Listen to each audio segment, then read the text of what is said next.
મળતી માહિતી મુજબ દહેજ તરફથી પરત ફરી રહેલો એક પરિવાર પોતાના સગા સંબંધીઓની સિવિલ હોસ્પિટલમાં ખબર અંતર પૂછીને આવી રહ્યો હતો. આ દરમિયાન GJ16 AZ0806 નંબરની અર્ટિગા ટેક્સી કાર દેરોલ તરફથી વિલાયત તરફ આવી રહી હતી. ત્યારે વિલાયત ભૂખી પુલ પર અચાનક ચાલકે સ્ટેરિંગ પરનો કાબુ ગુમાવી દીધો હતો.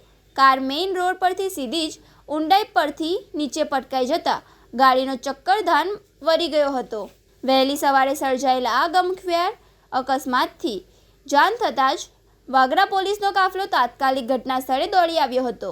ઈજાગ્રસ્તોને ઇમરજન્સી એમ્બ્યુલન્સ મારફતે નજીકની હોસ્પિટલમાં મોકલી આપી પોલીસે મૃતદેહને PM અર્થે ખસેડ્યો હતો. અકસ્માત કયા કારણોસર સર્જાયો તે અંગે વાગરા પોલીસે વધુ તપાસ હાથ ધરી છે. એક જ ક્ષણમાં પરિવારની મુસાફરી ખુશીમાંથી કરુણ આક્રંદમાં ફેરવાઈ જતા સમગ્ર વિસ્તારમાં અરેરાટી વ્યાપી ગઈ છે.